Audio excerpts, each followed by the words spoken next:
just a bloke in a bar. What is up, ladies and gentlemen? Welcome to another episode of Bloke in a Bar, brought to you by Bloke in a Bar, the best beer in all the land. Grab a case from your local. But I have one of my favourite players, Dale Finucane, with me, mate. How you going, brother? Good, mate. Thanks for having me on. Mate, you're looking sharp in that jersey. I tell you what, if Bloke had a team, you'd be our first signing. Look at that. Mate. I just downsized to our large, actually. It wasn't filling it out as much as you'd have liked, but that's weird because this is a triple XL, bro. That's fucking weird, eh? I didn't even go to the gym, eh?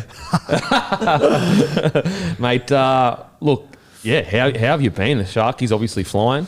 Yeah, it's been a good start. As I said before about how we've started the year. Obviously, Craig's been really good for the club so far and brought in a lot. I guess he's obviously a defensively minded coach, given that he was a Roosters defensive coach there for a decade. And he's probably brought that defensive mindedness over to the Sharks as well.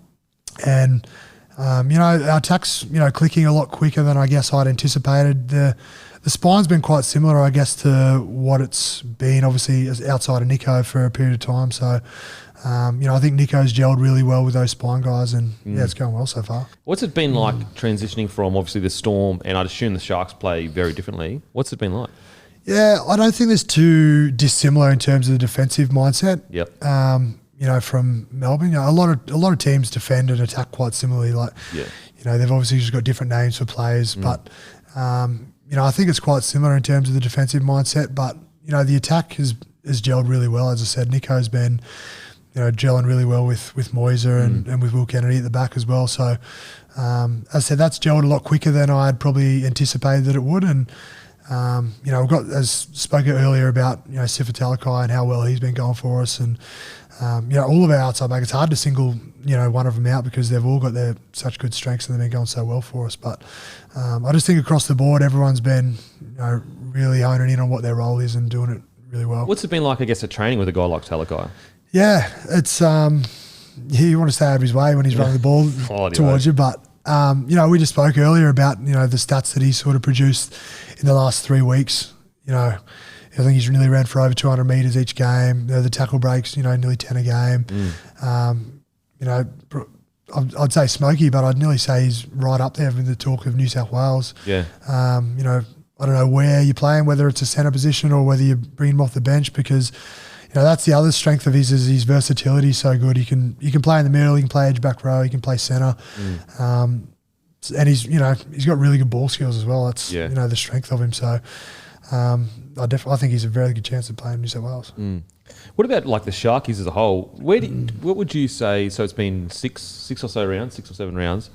Do you reckon these are at exactly where you hope to be, or do you think, you know what I mean, or do you think you've got a bit to go from where you thought you would be after 6 rounds? Yeah, I definitely think there's more improvement in us. I spoke about the fact that Craig's brought that defensive mindedness to the club, and there's always improvement. I think we were a bit disappointing on the weekend with a couple of the tries that we let in. They were sort of some barge over tries, which is a little bit unacceptable in any team, but just rectifying and trying to fix up some of those things. But, as I said, the attack's flowing really well for us at the moment. And as I said, that's largely due to the spine and the outside backs. But we are travelling quite well. But as I said, Craig's really good at humbling the group and making sure that, we've never arrived. And that's something that he speaks about a lot, is the fact that, while we're going well, and as I said, we played Melbourne the other week, and that was probably a good learning curve for us in, where we are at in the competition.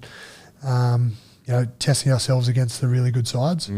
But, as I said, Craig sort of really is good at, keeping the group humble in sort of, we're always hungry for more. I've been sprucing up the Sharkies for a while now. Like when they signed, obviously, yourself, Fitzgibbon, McInnes, Nico, I was like, they're probably going to be the biggest movers on the ladder. But I still don't think that even I expected that, if you guys tweak one or two things, I believe you're a genuine premiership threat if you tweak one or two things. Now, maybe it might be 6 to 12 months away, but you're there or thereabouts. Yeah, it's very hard to, coaches and players don't like to talk about, the premiership chances of them winning, because, as boring as it is, it's such a process-driven thing. As I said, we've got some really good signings that have come in for the club and that have gelled really well for us. But, talking to Craig Bellamy when I was at the Storm, like he spoke about the fact that luck comes into it a lot, particularly at the back end of the year. Like, Sure. you can win that 25 rounds throughout the year, but then, those 4 weeks, I looked to the game where we played the 2017 grand final, Melbourne Cowboys, and Cowboys come from 8th position and they scraped into the 8 as well. They just made it into the 8, won 3 consecutive games and then put themselves in a position to win a premiership. So, there are periods of the year the back end of the year, a lot of luck does come into it. So, we're just concerned now with, the 1 to 25 and week to week. As boring as it is, it's such a process-driven sport, I guess. Was there much difference between like pre-season with the Storm and Sharkies? I mean, from my experience, they're all relatively the same, but was there any difference for you?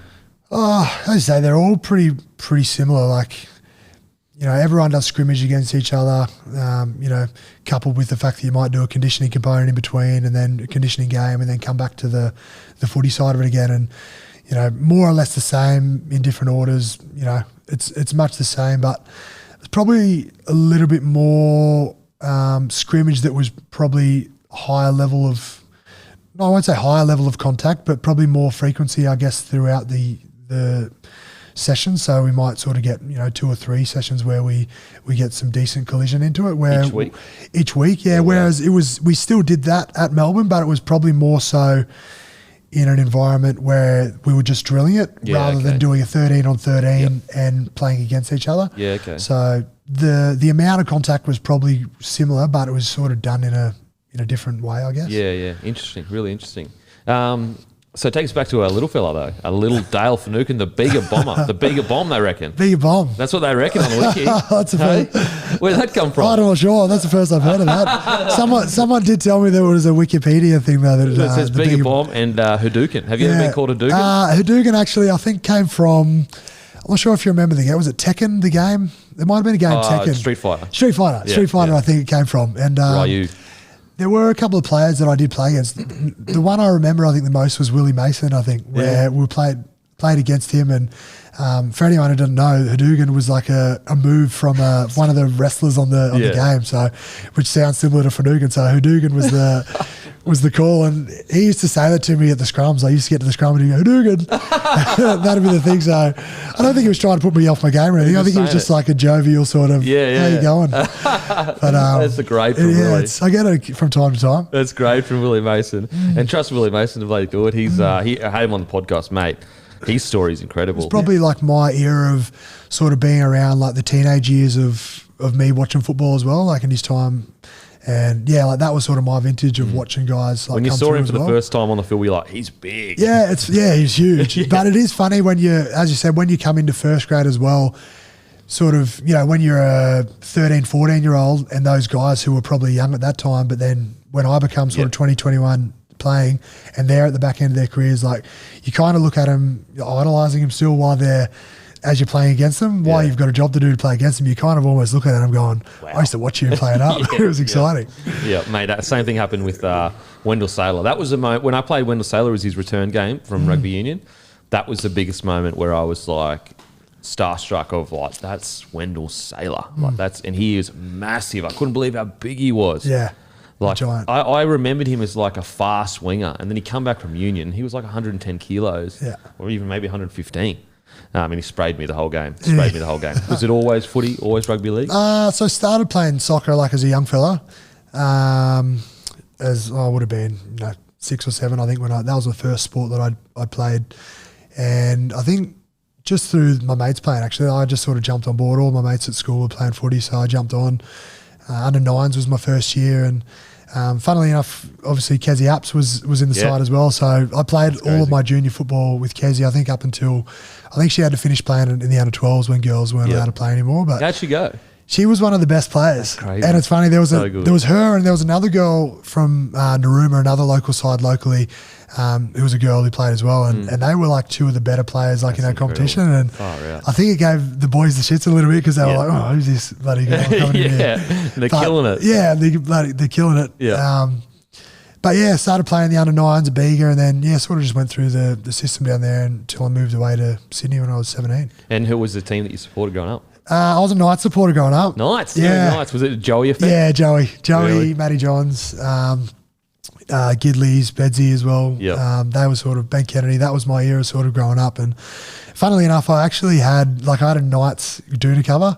So as an older teenager as well, which is embarrassing.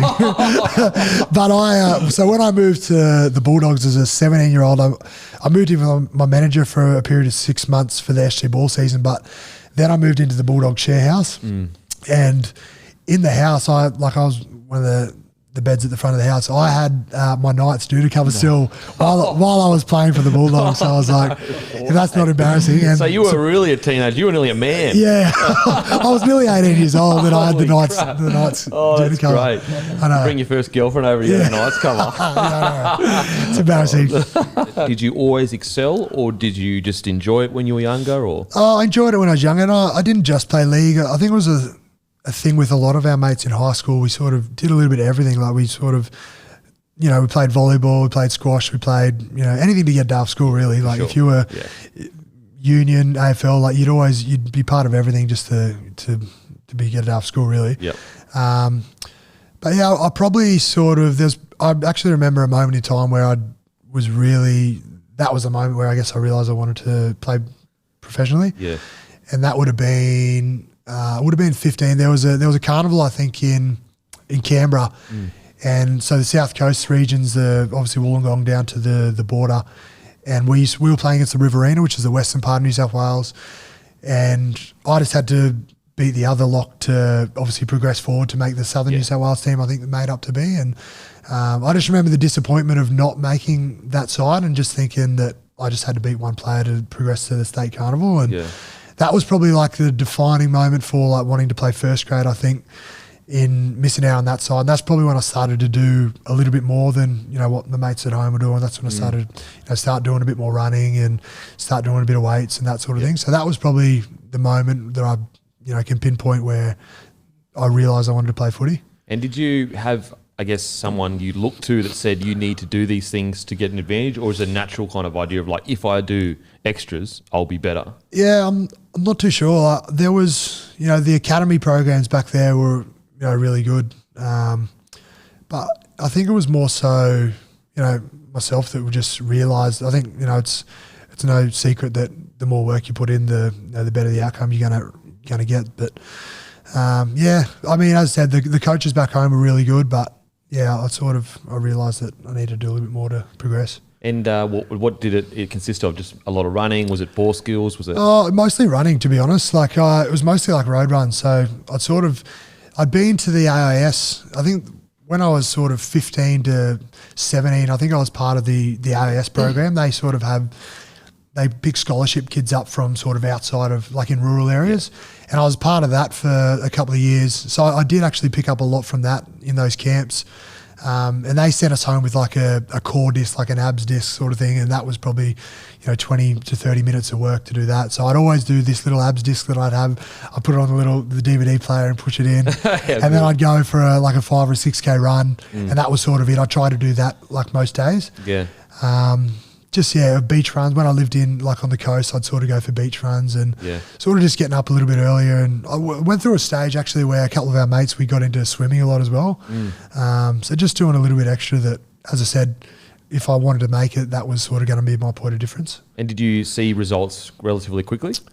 Yeah, I thought, I'd always had a relatively decent fitness base. I think because I'd sort of mostly ran long distances rather than sort of, that was, I guess, more of a strength of mine. But, I think just that coupled with the fact that the stuff that I'd learnt from the AIS as well, because it was most of the guys there had NRL, they were signed to NRL clubs. Yeah. There was only a handful that actually weren't signed to anyone. So the quality of players that were going there were really good, and obviously the calibre of the coaches were really good as well. So they were you'd spend a week in this camp and they'd be 7 o'clock in the morning until and you'd finish at 9 o'clock at night. And they were it was a little bit of everything. It was a bit of mental resilience stuff. It was training. It was weights. It was a little bit of everything, but it was, I sort of learnt a fair bit, I guess, over those 2 years, probably through that AIS camp. I often think of a lot of, Polynesian lads that have grown up in Tonga, Samoa, that don't have access to these camps, and you realise, wow, like how lucky was I to get that information? Like even like I played soccer, so I didn't go on footy camps, but I was in a lot of the like elite soccer camps like QAS and all that kind of stuff. And similar situation, it got to a point where I was like making the Queensland sides, but they said like you need to work on this, this, and this. And without them telling me that, I wouldn't have probably been aware of all these things that I needed to do. And it's just so important to have, I guess, coaches that really do put in the time to give you that information. Yeah, and it's hard, I guess, at home because it's like obviously a smaller population, and I guess the quality of coaches is it's good, but as you go to the next level, when you go to AIS and when you go to camps at clubs and those sorts of things. So I think just to get that next level style of coaching from that probably helped me transition to become a better player. As I said, I was doing the fitness stuff at home. I was sort of dabbling with weights, at that age as well. Yeah. And but then to get the finer detail of the football stuff that's going to help you as well. I don't know that I would have been able to get the quality, if I'd have stayed, where I was, because there was a period of time there where there was a couple of guys who we tried out for the Canberra Raiders Harold Matt side, which is the under 16s, I think. And we went up for an open trial when we were 15. And there was a couple of us that made it. So of the however many were there, there was 3 guys from Bega that made the train-on squad of 30. Yeah. So I think Bega's probably about 2.5, 3 hours from Canberra. So I think we were in year 10 at the time. And so we would finish school at 1 o'clock on a Monday and a Wednesday and travel up. So our parents would share the roles of driving us to Canberra. So we'd do that, I think, for a 3-month period, and that was really good in learning as well. So we spent 3 months there with all the Harold Matts guys and all the coaches there. So we actually none of us ended up making the side. We ended up doing the 3 months of travel and missed out. So we're devastated at the end of that. We travelled up for 3 months back and forward, and we missed out on it. Do you reckon you would have been a Raider if let's say you make that side, were you open to becoming a Raider? Oh, I mean, I guess if I'd have transition through the steps, go into SG ball and then 20s and then Harold Matt's into reserve grade, first grade. But I mean, I never know. Like, obviously we could have transitioned through the system, but were you gutted? Did it give you a bit of fire? I was really it's one of those things where initially when we'd gone to the trial, we were waiting for letters on a particular day. They said, we're going to send you letters on this day if you've made it. And then so you're sitting around the mailbox all day going, do I get a letter? So nervous. And then I saw a letter which had a Raiders letterhead on it. So I was like, you only got the letter if you'd made it. So I was over the moon making it. And then same thing whether you'd made the squad, the actual team or not. They give you a phone call that day. So you're going to get a phone call regardless from the coach, and then getting the phone call was just, as I said, we're not gonna go with you. We might look to relocate you up here when you're in SG ball, that sort of thing. But that was a similar, I guess, to the side that had sort of missed out on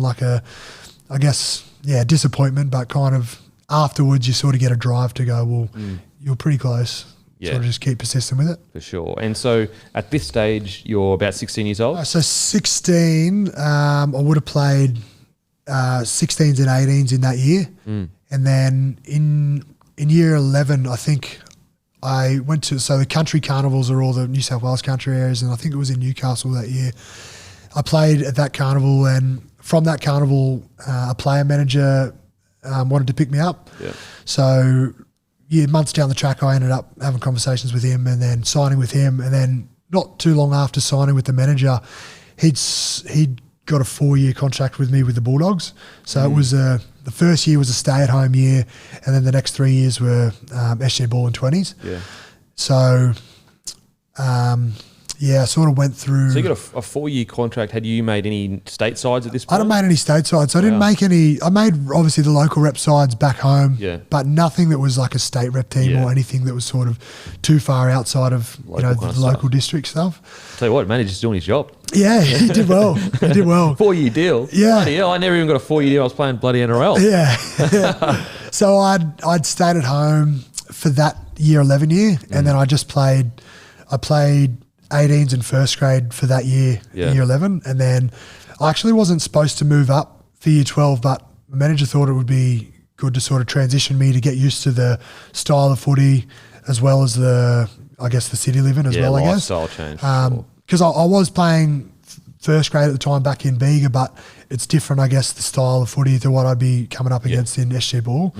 So I guess the standard would be higher too, like in every game, rather than maybe 1 or 2 games a week against the best countrysides every week is probably pretty tough. Yeah, but yeah, so he got me up earlier, a year early. Yeah. I actually ended up moving in with him, and then I did a year at near Bankstown at Bass Hill, so I did 1 year at school in Bankstown.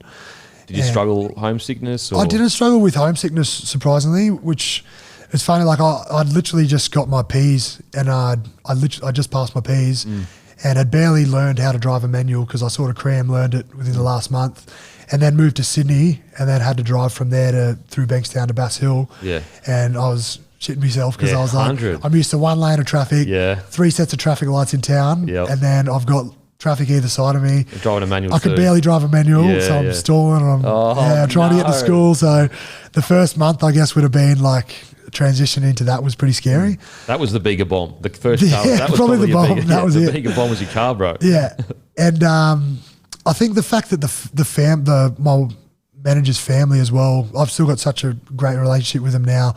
The fact that they, particularly his wife was so good for me as well. Like she's made my lunches for school, dinner was provided. Wow. So I went up a proper kid. Like I didn't do my own washing. Yeah. Like I was still a kid when I went there. I must still be a kid then. Yeah. Yeah. I think that family environment like really helped me, and the fact that, they had young kids as well. So, I had young kids around. Yeah. So I don't think I was too homesick. I obviously had my girlfriend that was back home as well, so that's now my wife. Yeah.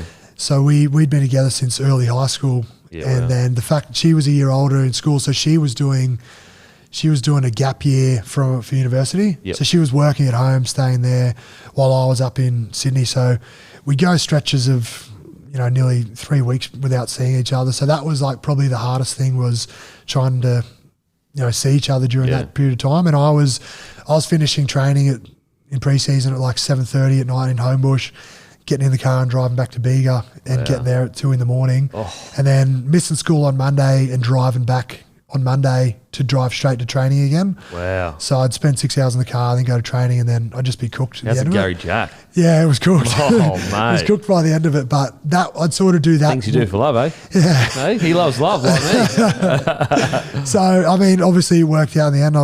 We're married now. Yep. And I was going to say, like, they could, like, if they gave you the line of like, mate, you'll find another girl, it's young love. It's like, no, actually it worked out. We're actually married. Yeah. So that was for that year was like, I said probably the longest would have been like a 3 week period. I think it was harder during the season, obviously, but I would shoot home after games and then just, as I said, come back on the Monday. But it was, that was probably the most testing thing, I'd say. Mate, the drive, you would have been smashing CDs and that, because podcasting that wouldn't be. No podcast. No podcast. No. So what was the go-to, the playlist? What did I have? I did have a little like MP3. Did MP3s attach to the car? They wouldn't have attached to the. Would have been a CD. 10 or 8 or 9, 10? 9, yeah, it would have been 09. Yeah, I reckon MP3 would have been. Yeah, I reckon I might have had like a little MP3 player. Yeah. So just all those early 2000s would have been my mix. I can see you as a rock man. Are you a rock man? Country man? I don't mind a bit of rock. I actually used to hate country with a passion. I did too. And I love it now. Yeah, I don't mind it now. Yeah. You know who else loves country is Smithy, Cameron Smith. Yeah. Every time I get his car, country's playing. Yeah. Oh, 100%. He used to. Obviously, the older boys had the control of the music back in the Storm days. It was, what was it? Anything like the Darius Rucker or Wagon Wheel, like that got thrashed to death, like to the point where people didn't enjoy the song anymore. But I do love the country. So you're a country man now? I do love it. Yeah. Yeah. Okay. Yeah. So you're more of like a pop music man back then. Ed Sheeran wasn't around then, so he's my go-to now. Who's that, sorry? Ed Sheeran. Ed Sheeran? Yeah, he's a gun. A bit of a fangirl for Ed Sheeran. Yeah, really? Yeah. Mate, can sing. Yeah, he's good. Like the longevity of him able to make hits, you know what I mean? Like, very rarely do pop stars last for like long periods of time and continue to release like just like hits. Yeah. No, I said he's probably, my biggest fangirl, I guess. Yeah. And actually, funnily enough, I got to meet him actually. No way. Yeah. So Billy Slater it was a time when he'd injured his shoulder. Yeah. And we were playing round 1 in Perth against the Bulldogs. I forget what year it was. But Billy was out and I got a text from him this before the game had started, and it was a video message from Ed Sheeran because he had a connection. He's really good friends with Molly Meldrum, who's got a relationship with the Melbourne Storm Club. So him and his wife Nicole were in the room backstage with him and sent me a video saying, "Oh, hey Dale, I'm sorry you couldn't be here, blah blah." Was your head off? And I was just like, I'm about to play a game here. Like, I don't know if I'm most excited about round one kicking off or like Sheeran, a personalised message from Ed Sheeran. Oh my God. And then, long story short, he played for 3 days in Melbourne, and I had tickets to the Sunday show, and Billy called me up that morning and it's like, "Oh mate, I've got a surprise for you." And he's like, "Oh mate, I've organised for you to meet Ed Sheeran, like go backstage before he goes onto the show and like have a mingle sort of with him." And I was like, no way. Like, I nearly lost it. I was that excited. Yeah, like Ed Sheeran, like one of the world's biggest pop stars. Yeah. And it was a very brief meeting. Like, I'm sure he'd do 1,000 of them a day. So it was literally, go in. I think I got him to do a video message from my brother as well. Like, but mate, it was pretty good. It was That's cool. incredible. Ed Sheeran. Were you I mean, I'm assuming you were into music, but were you into the singing and the playing back then too? Yeah. So I'd sort of always done that. Like, my old man played guitar growing up, and sort of he taught us, and we had to learn an instrument at school, and it was guitar or recorder. So we're never going to learn recorder. Mate, has anyone ever got anything good out of learning a recorder? No. Like, seriously, talk about a waste of time. It's a horrible instrument. Hey guys, the party's a bit dead. Give me a second. Get my recorder Jazz flute. Bit of Rob Burgundy jazz flute. Oh, fucking hell. Yeah, I just come prepared. Totally unfair. This is a shock. So you always, I guess, been musical. That was probably the peak of when I was like right into it, was because I knew he was coming to Australia. And I think in anticipation of like him coming, like that's probably when you got right into playing music. Yeah, and for sure. I bought the loop pedal that he's got as well, which is like, so he's obviously a one-man show where, he plays guitar, and then that loops over like a drum beat that he makes, which loops over the vocals that he makes, and that's how he sort of creates his sound. Incredible. So I went out and bought the loop pedal that he's got, and that's sort of after that. I can use the loop pedal. Far out. But yeah, that's probably when I really, like, after seeing him play, like I just like got right into it for a period of time. It's weird how it kind of like inspires you. Yeah. I've been watching a lot of soccer documentaries lately, like All or Nothing on Prime. I'm watching Crystal Palace one, like heaps of soccer documentaries, and it's like taking me back to the days like when I did play soccer, and it makes me want to play soccer again, which is bizarre because like I haven't played in like 15 years. So how did you play that game? Were you rattled, or could you get back into it? No, I think I was okay. Like I played fine. I just remember like a real excitement, like thinking, oh, how good is this? He said my name. Like he would have just said, "Billy, what's his name?" And he goes, "Dale." Yeah. Hey Dale. Hey Dale, but I was like, he's talking to me. Playing the SG ball for doggies. Yep. Was it a natural progression, or did you get some knockbacks and then put into first grade squad? Or no, it was actually like a really good transition, I think. And I sort of was surprised, when I went up there, sort of, because it's hard, like obviously gelling with new players. Like I'd never met any of these guys, and I actually come up a bit late as well. So I'd only come up. They've been doing their preseason since November, and I came up sort of late January, and the SG ball competition starts like February. So I'd only really done like a month of training. So sort of meeting new people, adjusting to the style of play that they had as well. Yeah. And I guess the style of play that I wasn't used to, sort of living in the country as well. But I'd say that the transition sort of from there to first grade was quite good in terms of, I ended up having a really good SG ball year, and we actually, the Bulldogs, we went on to win the grand final against Melbourne. And you got player of the year as well, SG ball. Yeah, and got player of the year. So I mean, it was a good first outing. And then Pete Mulholland actually was the recruitment officer that got me to the club at the time. And I think on the day of the grand final, after we'd played it against Melbourne, he came up to me and said, "Oh, we're going to be starting you in the 20s this week." Oh wow! And not to come off the bench, he was going to start me. I think because I think at the time Josh Reynolds was playing a bit of lock. Yeah. And, And he'd Grub was playing lock. Yeah, good. And I think he'd hurt his ankle and he was out for the rest of the year. So, I filled in for him for the rest of the year, and so that was obviously the transition from there. And I played the 20s for the rest of that year, and then was that 2009, and then 2010-11. I played the rest of the 20s as well. Named it Prop 2011 NYC Team of the Year, and you played Junior Kangaroos. What was that like getting the call up for Junior Kangaroos? It was good. It's I said I hadn't made like too many rep teams outside of like the local ones, sort of down home. Oh, so that was your first one, really? Well, the like first one that was like a state or a, so actually the year that I got up there in 2009 playing SG ball, that's when I made like the New South Wales team, not the school New South Wales team, the one that they picked from the SG ball competition.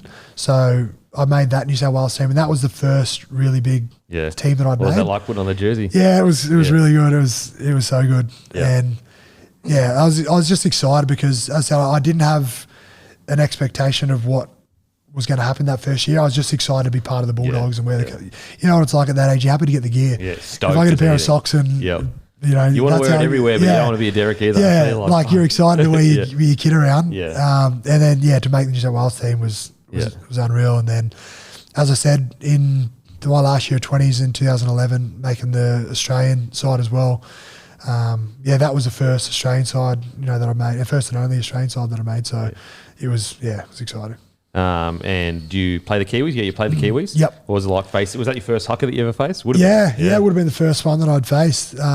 Funnily enough, I'd woken up that morning with like, I don't know, still to this day, I don't know what it was. It was like, my jaw was just so inflamed. It was like, I know it was like some sort of infection or something.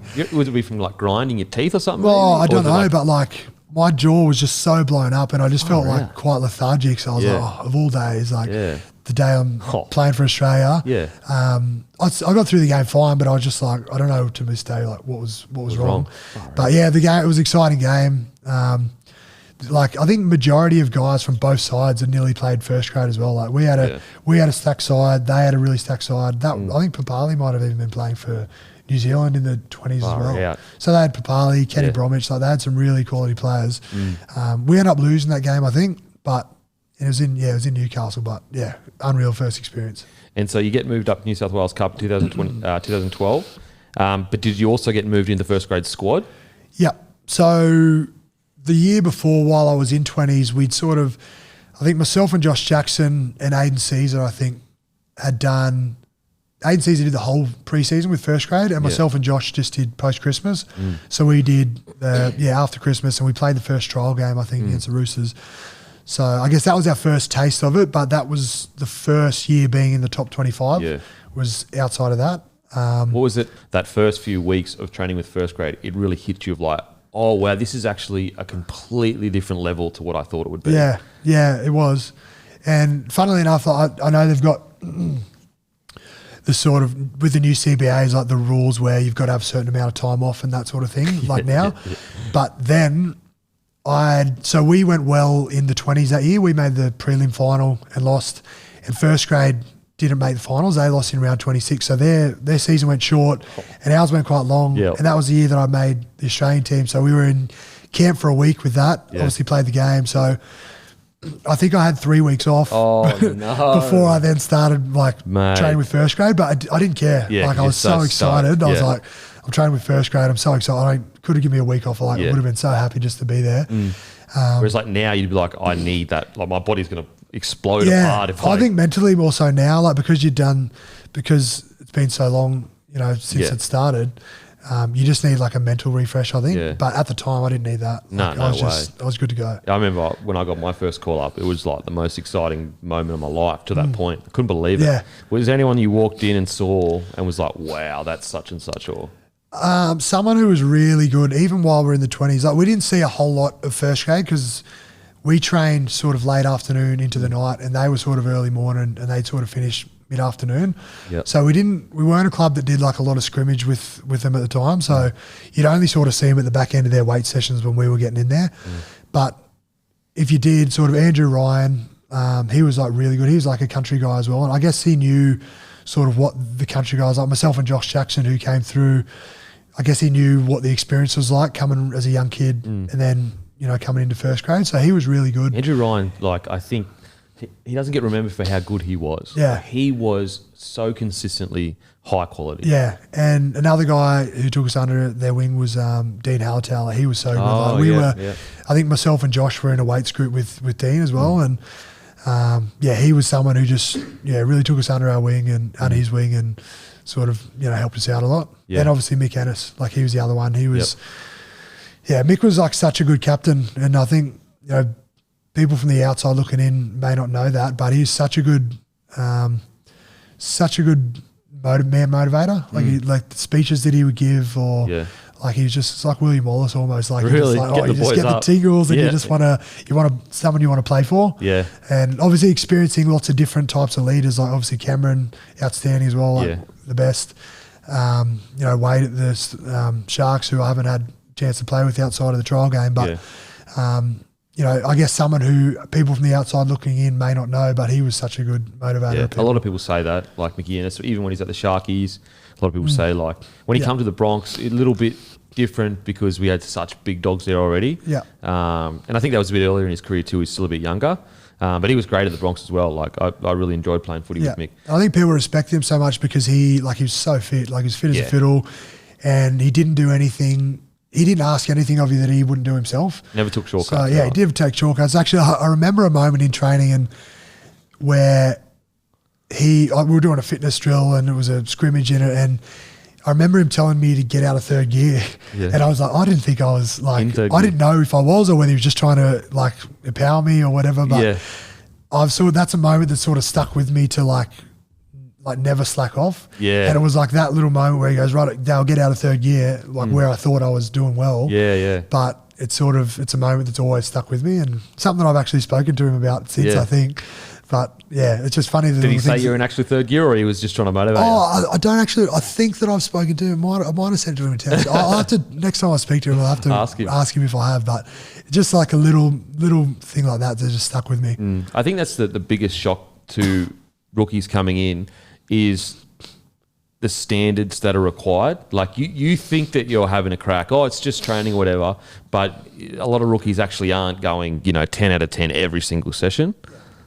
Yeah, and I think that's the onus on those guys to like drive those values. Yeah, for sure. Like, and that's I said that Mick epitomised that, and same with Andrew Ryan, Bobcat. Like I remember going to at the end of that 2012 year, there was a country camp back in my town actually in Taltha, and it was about getting out to schools and but part of it was just like enjoying each other's company. We went fishing and caught up and that sort of thing.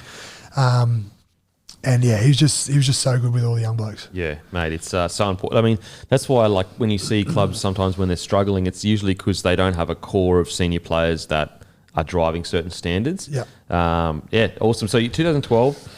Was there any physical sessions where like, you were like, holy shit, like this is intense? Yeah. I mean, it's funny how it worked was because Jimmy Dimmick was originally supposed to be the coach for that year. Yeah. And he started out as the coach, for the first part of the preseason, and then Des had signed on for the rest of the preseason. So it's funny, we'd actually gone out and had to buy like certain things to prepare us for that preseason. Like at that time we were doing like wrestling in gis. So I'm not sure. Oh really? You know what the gi is where like you're actually like in jiu-jitsu, like you get the belt and that sort of thing. So we were doing wrestling with our gis, had to go out and buy like a proper like cycling bike. Yeah, so that always stung me because I was like, I got no cash. I know, they were like $1,500. Yeah, I'm like, when they said, you need to get a bike, I was like, is it being provided? BMX? Because I don't have $1,500 just lying around. Yeah. So we had to go out, like, we went and bought all these things that we needed. And then Des came in and he just observed for the first 3 days and just sort of seeing what we were doing, what Jimmy was doing, what the coaches there were doing. And then he sort of, obviously ran the show after that. Yeah. And then first thing he was like, all right, boys, you don't need the gears, you don't need the bikes, you don't need all this. And I'm like, mate, I'm just that's my month's salary. Yeah, 100%. Thanks, bro. Yeah. Far out. Yeah. It's that was probably him coming in, but to answer your question about the hard sort of stuff, like Des was he was a pretty hard taskmaster. Like there was just nothing outside of the ordinary that other people do, I guess, but just like the MAS style grids that people do, like the distances on those were like ridiculous. Yeah. It was just it was a tough initiation, I guess, into first grade. And so round 13, you make your debut that year, 2012, against South Sydney. Do you remember how that all came about? Was it a phone call? Was it in person? Yeah, it's funny. I think talking to my manager, I haven't spoken to Des about whether this was his version of events, but I I was 18th man for maybe a decent amount of times before leading up to that. So I'd sort of been in there on game day, and experienced all the warm up and the speeches before half time. So I guess I was happy that I'd sort of done that prior to actually debuting to prepare me. Yeah. But my manager sort of spoke about the fact of how Des was going to debut me was he was just, because I'd been 18th man a number of times, I was just going to be 18th man. And then he was going to let me know after warm-up that I was going to be playing. Oh, my God. That's my manager's version of events. Yeah. So I'm glad he didn't. He ended up getting me in the office and saying, because I've been spoken to by the assistant coaches. They're like, so when we do this play and when Sam Cassiano does this, and I'm like, why is he talking to me about this? It's not my I play reserve grade. I'm not playing first grade. And then he goes, I think Des wants to speak to you soon. So go down and speak to Des. So I end up going and speaking to Des. And then, he brought me into his office and he goes, why would I be bringing you into my office? And I'm like, I've got no idea. I don't know. He speaks in riddles sometimes, but I'm like, I've got no idea why.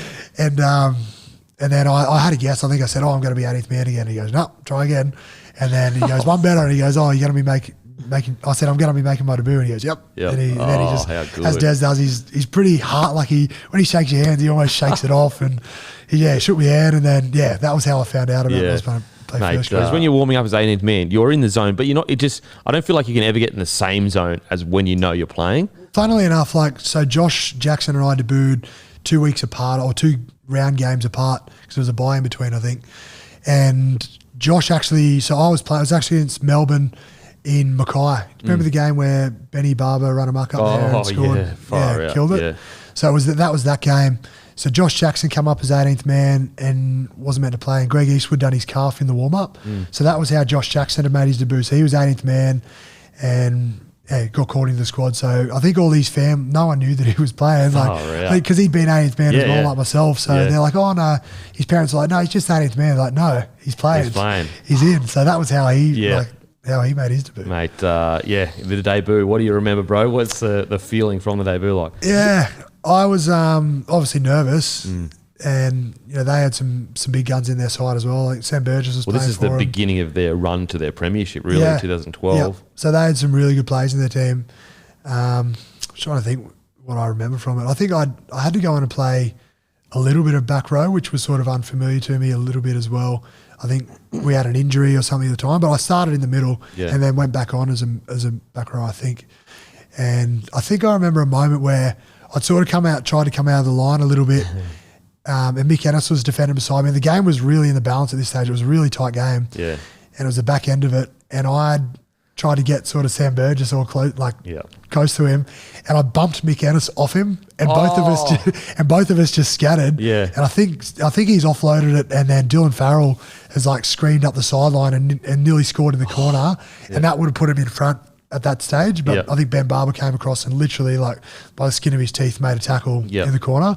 So that's sort of a bit of a memory where I've tried to come out and then I've just not for myself, I've tried it for the team. Oh, sorry, you're taking matters into your own hands to try and help the team. Yeah, and then as I said, I've bumped Mick off, and then I've scattered as well, and then he's just gone and popped it to someone. Yeah, and then Dylan Farrell's run up. So I remember that because it's so important in rugby league, as you know more than me. Is a big hit like that, it can be so good for your team, but sometimes it just doesn't work. It's such a timing thing, Well, as I said, it was in that sort of red zone of the field, them coming out. So, they're the areas of the field where you think, if you can take a risk, that's probably the safest time to do it. Yeah. In hindsight, I probably wouldn't have done it. People, you don't see them they're not as obvious to the fan that a defensive play is happening. Yourself, sometimes you can tell, as a guy that's played footy before, I can tell when you're trying to get line speed for your team by going, 3 or 4 tackles in a row, and it just gives you that defensive energy. Yeah. So that's funny. That's what I was trying to provide, but it backfired on me. You did it plenty of times after. Okay, so the debut, you walk off, you get a win. Yep. And then you play more games that year, and you come off the bench in the grand final. Yeah. What was that like? It was crazy because I think that was my debut, and then I think that there was a bye, and then I don't think I got picked there was a Dragons game after, and then I got picked in the side again after that. So I missed one game and there was a bye, and then I played the rest of the season, and we ended up winning 12 straight, I think, in the side that time. So I was just like, how good's winning? Like, we just keep on winning. NRL's great. Yeah, NRL's so good. Yeah. And I think we'd lost, I think maybe round 26, I think it was, against Raiders was the first loss that I'd experienced in first grade. And then, then we went into the finals and then obviously into the grand final. But I don't really have any memories, to be honest, of the grand final. Like, it was, as I said, it was so surreal, the fact that I'd made it into an NRL grand final. And my role within the team fluctuated quite a bit as well. Like, sometimes I'd play, probably in that first year I didn't play that bigger minutes. I think I wouldn't usually play more than 30 minutes, you know. And, you know, I think in the grand final I would have played 10 or 15 minutes. Like, I wasn't a huge contributor. Is there anything that stands out in your mind, like in the lead up or after?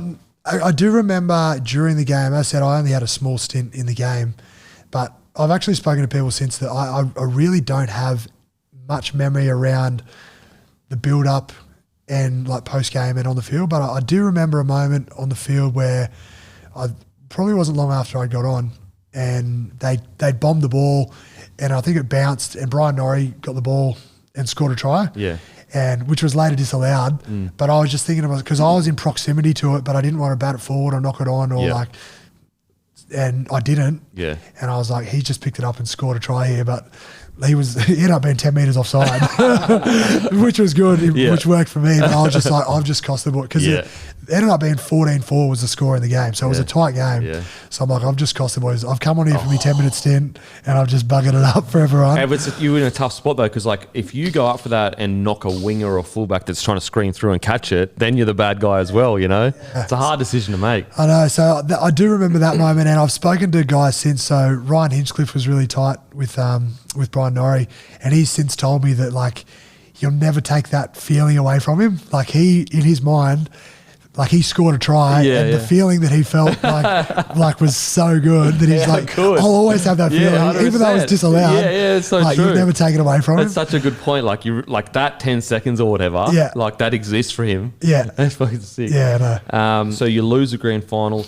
Obviously, you would have been upset, but I'm assuming as a young lad, you're kind of just getting caught up in the wave of everything. I assume. I mean, I was definitely happy to be there. Yeah, and I think I probably took for granted, you know, how few and opportunities you get to play in grand finals, like how hard they are to come by. Like people play their whole careers and don't even play in a grand final or win a grand final. So I probably didn't realise that at the time, but you know, it wasn't probably until later that I realised that you don't take those opportunities for granted. Yeah.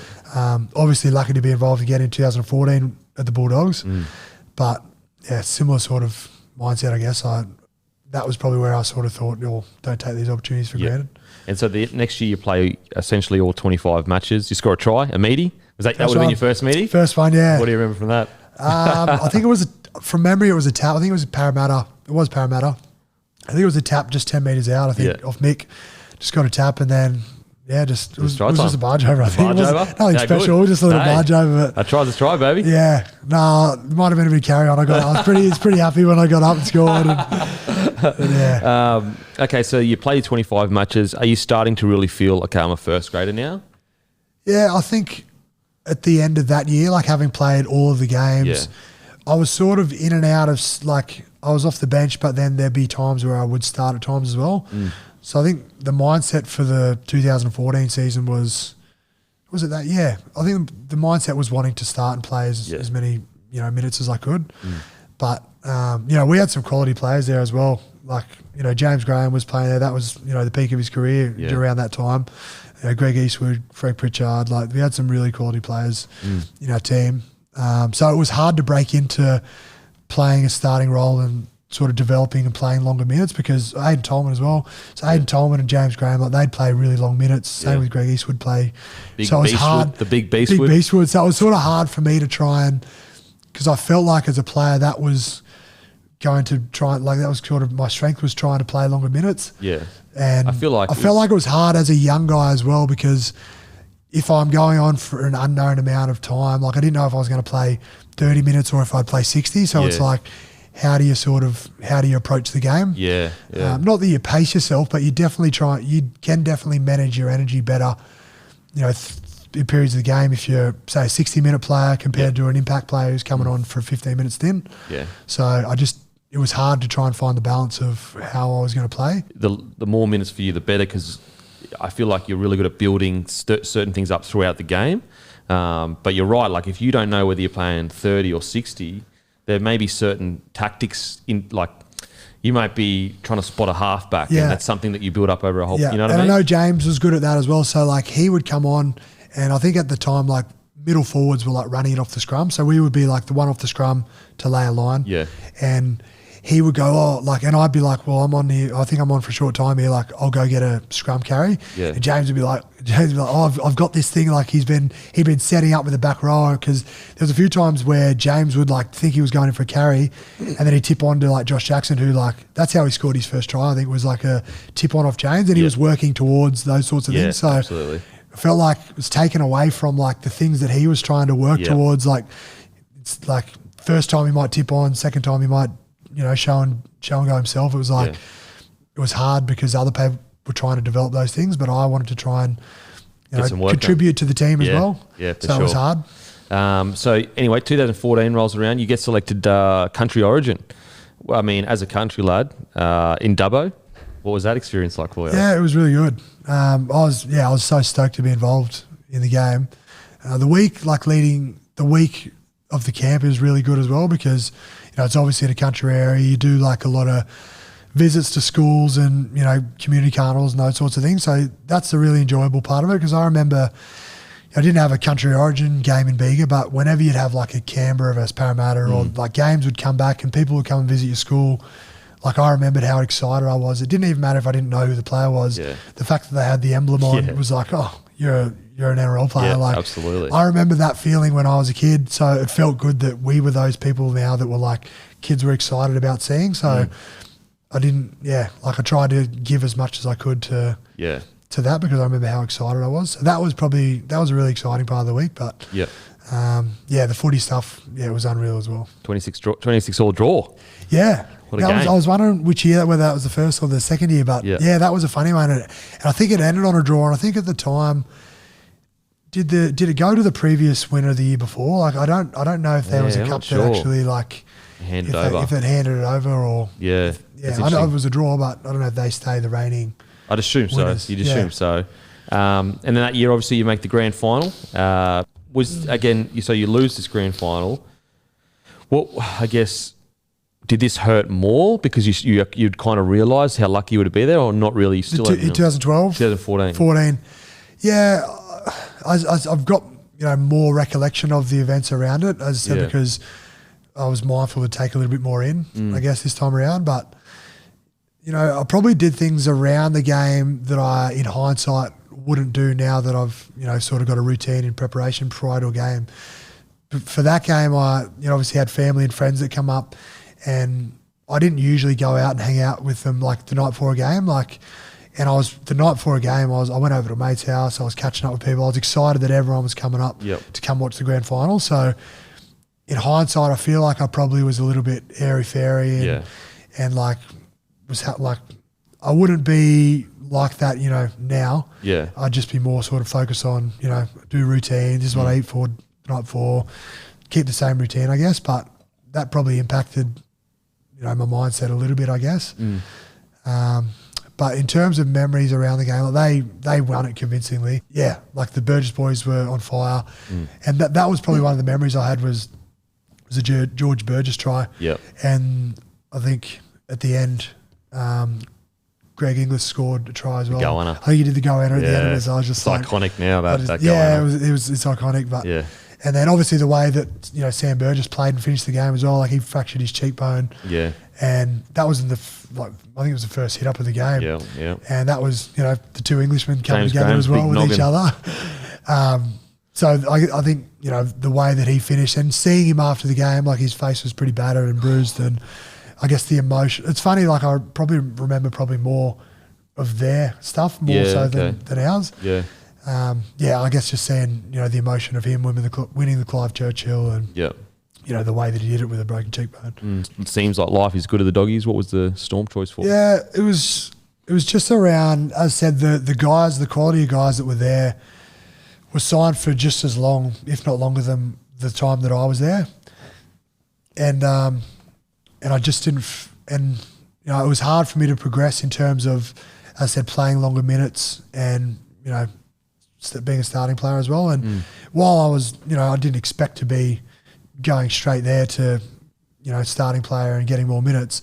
There was no real clear pathway for me to transition into it, because those guys who were there were all, the peak of their careers, and it was going to be hard for me to do that. And it was a mutual sort of agreement between, myself and the club, that an opportunity at the Storm came up. Yep.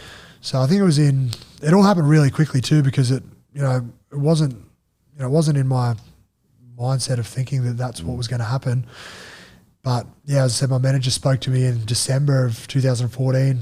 Yeah. At the end of that pre-season, talked about the opportunity to go to Melbourne. And as I said, Des was obviously happy for us to go down there as well. And I think first convo with Bellyache? Well, funnily enough, I'd actually gone and met with Craig and Frank Panisi, the football manager down there, at my last year of 20s to go and sign there potentially. Oh, wow, okay. So I'd met with them as a 19-year-old turning 20, and I met with them down at the Crown. I think there was a cafe, a restaurant down there. And that was my first meeting with Frank and Craig. And I remember him being pretty definitely not blunt, but pretty frank with the expectation, and he sort of let me know that it wasn't going to be like an easy preseason. It's it's a tough preseason. Whereas I thought, you might sugarcoat and say, it's good, it'll be fine. But I loved the fact that he was honest with, it's going to be tough, it'll be hard, you get through it. Obviously you'll get through it, but getting through it, if you die, getting through it, it's I guess a sense of accomplishment, and it's.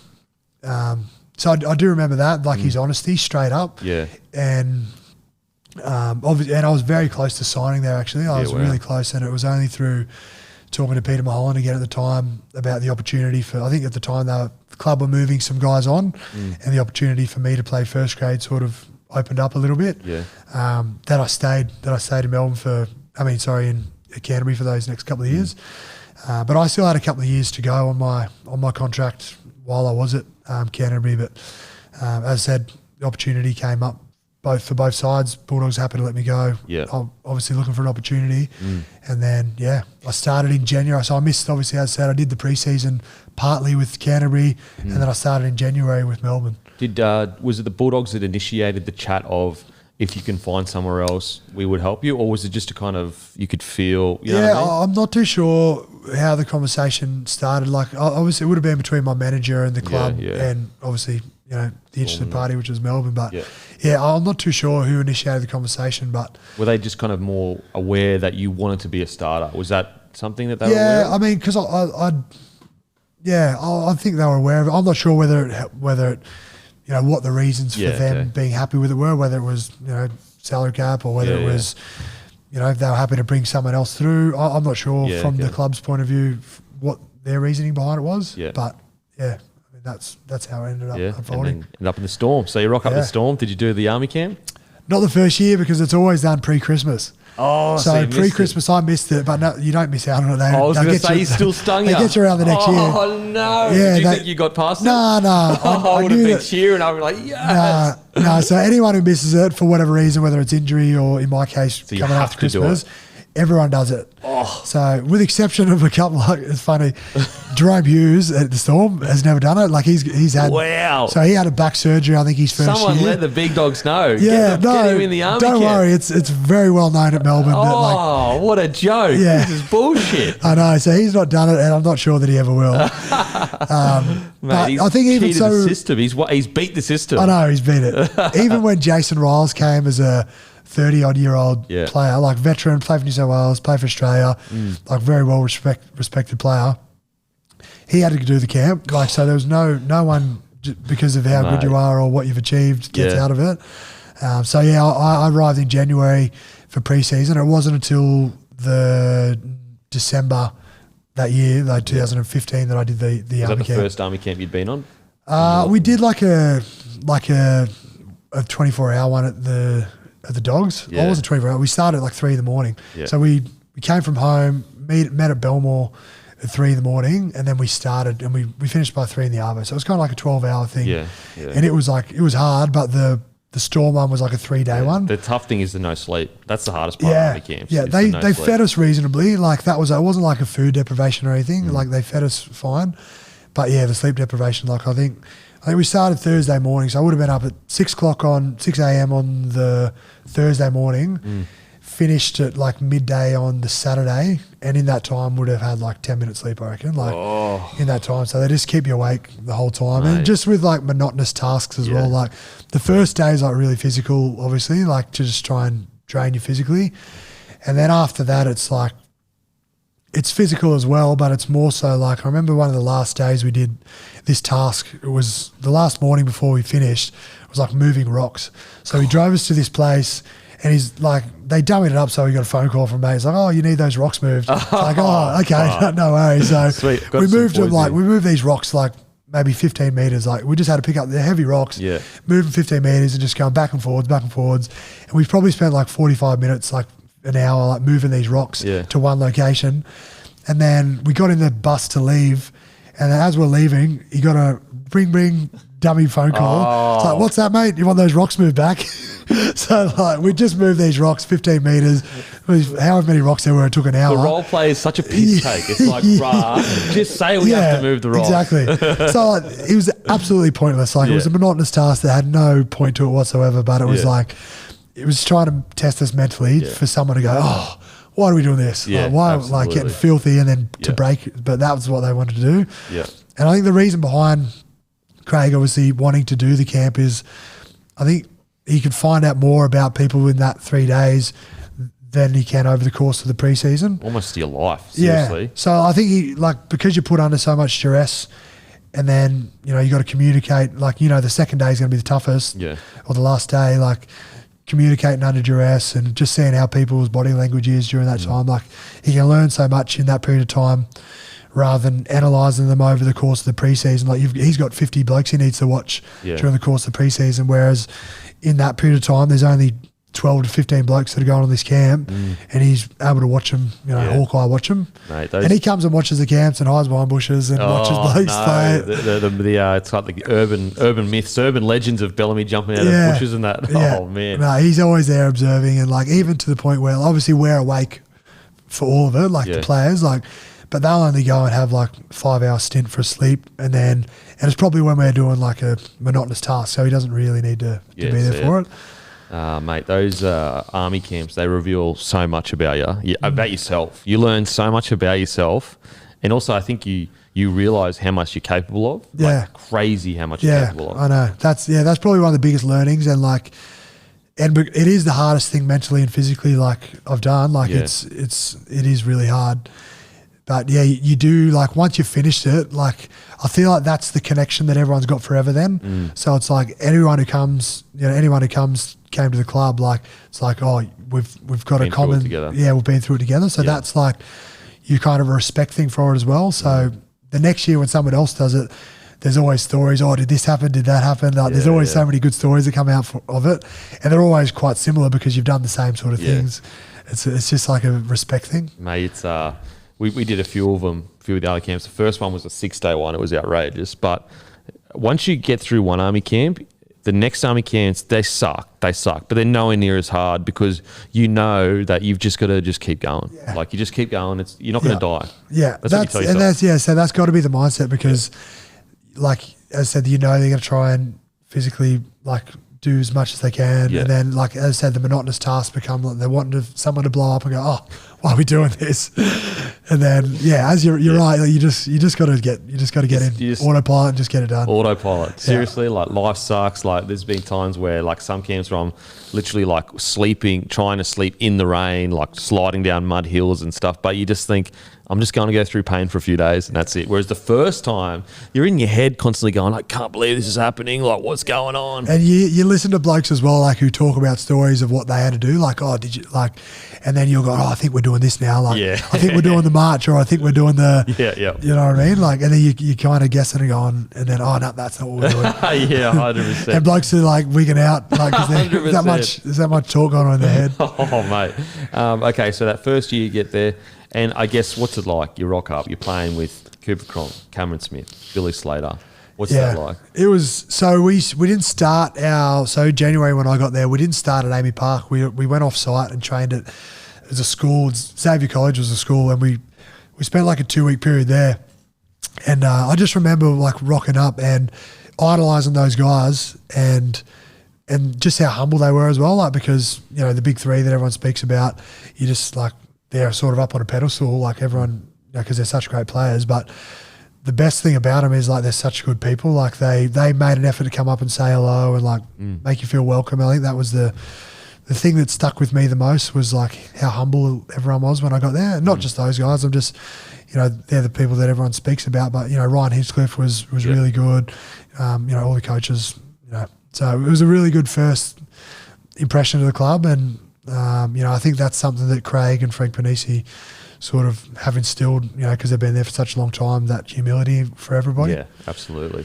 Absolutely. So that, you rock up 2015, 2016, you have the famous loss to the Sharkies in the grand final. Yeah. So that's your third grand final. Well, as I said, like I didn't take for granted the fact that I'd been involved in one. So I wasn't ever thinking, oh, I'm ever going to win one, because I was thinking, well, I'm lucky to be here. Like I'm lucky to be in one. It did hurt, obviously. Like it did hurt, you know, losing the game, and particularly because it was such a close game as well. Like I've actually spoken to the Sharks boys since, particularly the ones who played in that game.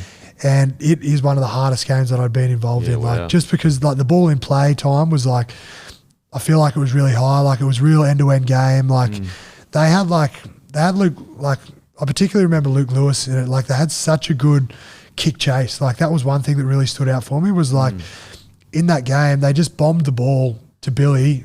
Was it Billy? No, Cameron Munster, sorry, because Billy missed that season.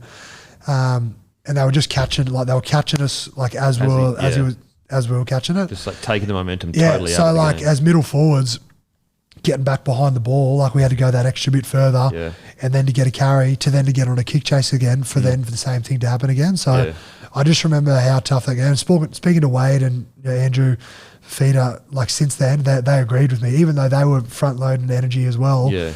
They said, "Oh yeah, I've never been so buggered in my life." Yeah, wow. So like it was, you know, feeling was reciprocated among the teams, but. I think, the thing that hurt was it was like I think it was 16-14, or it was quite a close finish. And even in the moments, like, so I'd come off at the end of it because I got sent off for a HIA at the end of that game. So I watched the rest of the game inside in the sheds on the screen. And in the last moments of the game at full time, we were attacking their try line like 15 metres out, and we were just throwing the ball around. And in that moment, like we could have scored and it could have won the game. Yeah. So like I was riding them home, like going, "Come on, boys!" Yeah, 100%. And like, and we didn't. Obviously, like the play got killed, and we, you know, that was it for the end of the game. But like, just the closeness of the game was, it was crazy, and the way that it finished as well. You know, we could have easily scored a try. They could have easily held us out. Like it was, anything could happen. It's a great grand final. Yeah, great grand final. Do you remember when Fafita went crashing over? Yeah, I was one of the men he crashed over. Oh, really? Yeah, sorry, thanks, mate. Appreciate it. Nah, I was one of involved. I think there was 3 blokes, but I just don't know how he got his arm free. Like neither. He just I think I was low. I think I was low on him, and I don't know who else was involved in the tackle. There was 2 other blokes. Cam Smith was. Cam was he? Just gonna say it. Yeah, just to piss him off. Can't tackle for shit, Cam Smith. Yeah. So I do remember that. And then I think I went, you know, not soon after that was when I went off the field. Yeah. I feel like he's really the only player that could have done that. Yeah. Do you know what I mean? Like his body shape, the way he was playing, his natural ability to be able to carry the ball like quite riskily. Yeah. That's a strength of his as well. Was, as you said, like he was always good for like even still now as well, but like getting an offload away as well, always. Sort of drifting overs and like bumping someone and then turning for an offload. So like he was, like you didn't know what he was going to do, but stretch Armstrong, stretch out, and incredible. Score a try. At this stage, you're at the Storm. Are you just loving footy, loving life? Yeah. So that's my second year in 2015, 2016. Obviously, Billy hadn't played a lot at that stage because I think it was in 2015 where he'd had his first initial serious shoulder injury, and then it was the very start of 2016 again where he did it again. So he essentially missed like almost 2 seasons of football. Incredible. His comeback is incredible. Yeah, I think he played half of the 15 season or around Origin, and then after Origin, he didn't come back again. So I didn't get to play a whole lot with him in those early periods. So he wasn't there, but I think, I was really enjoying my footy there. Obviously, having not played a lot with him, but that's where Munster got his opportunity as well to play like a lot of football. And I guess I don't know where you would have played Munster had he not had those sort of year and a half to show what sort of player he was. Because we had obviously the heart, like Cooper was there as well, Blake Green was there, quality player.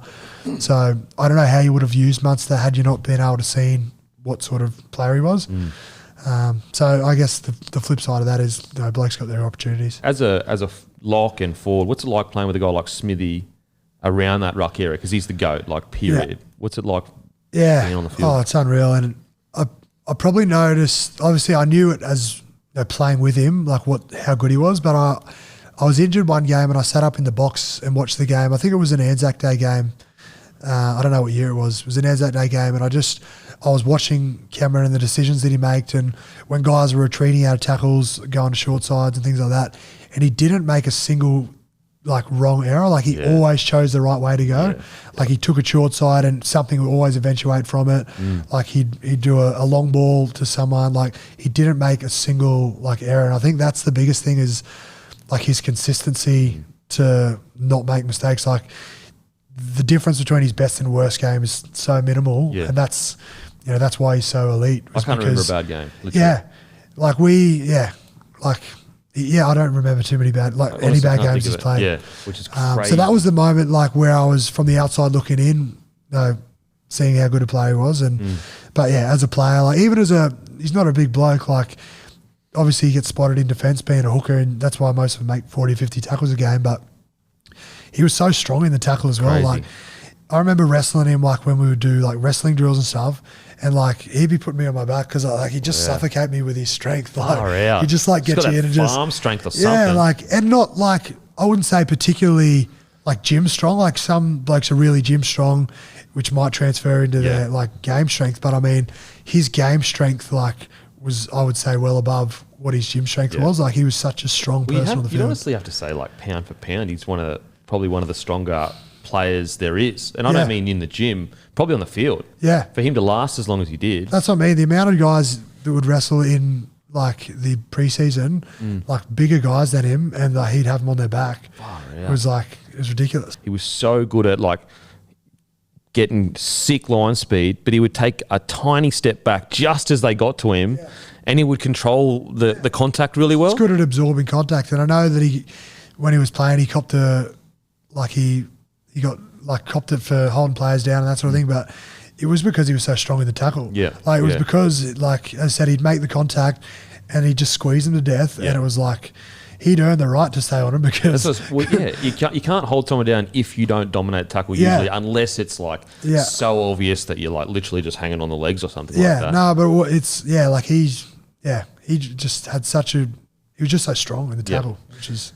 And so 2017, Billy obviously comes back. What was that like witnessing one of the great journeys, of a guy that a lot of people thought may not play footy with his shoulder, comes back and he's, Yeah, well, I think that would have been in his thinking. I genuinely think he would have been questioning, he'd had 2 season-ending shoulder injuries and, it'd be easy to question, and he's obviously, he was in his not early mid, he was in his mid-30s at that stage, so it'd be easy to consider retirement at that stage, but to come back and the way that he did, he got his Origin jersey back in the second game, I think it was. Was there a tour at the end? Was there any Australian stuff at the end of that year? I'm not sure. 17. I just remember. There was Australian stuff at the end of that year as well. Yeah. He was a part of that. And then he was the Clive Churchill medalist in that game as well. So, I mean, to come back from all the adversity that he had and then to, achieve all the things and get back to his best footy again. Yeah. It's admirable. Was his work ethic just on another level? Yeah, and it's funny, obviously because it was his shoulder injury, he had this, it was a broomstick that he'd, just carry around with him everywhere. And I think it was, he had to get into this area of his shoulder, to do some, cuff stuff. And I was to release a muscle to help something else. I don't know what the mechanics of it were, but he just had this broomstick that he just carried around with him everywhere, and he was just constantly doing that. Always just releasing muscles and doing the boy just giving it to lose the broomstick. No, it was so day to day that it was just like, it's just part of what he does. Like there's his broomstick, he's just got it with him everywhere. Oh man, if he wasn't such a legend, I would have stolen it. Yeah. Fucking, where's his broomstick going now? He probably would have lost it.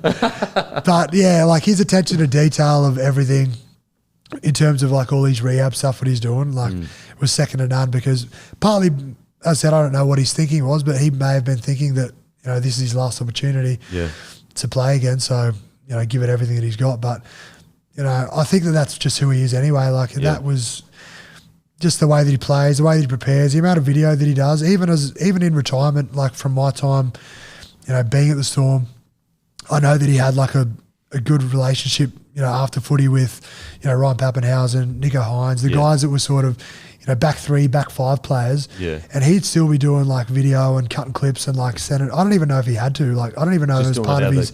Wow. I don't know if it was his part of his job but he would have done it anyway. Like just to try and help those guys. Like, and I know talking to Paps like during, the periods of his career when he was coming in to play fullback as well. Like, they would go and catch up with each other, and Billy is someone who always thinks outside the box as well, and thinks trying to tweak and do different plays, and like I think he sort of got Ryan onto that sort of train of thinking as well, and I think he's been really good at his development, like as a player, as a fullback as well. I mean, look at Pappenhausen now, and as a fair mentor to have. Oh man, I know. Even going to so Billy did a lot with St Kilda AFL club as well.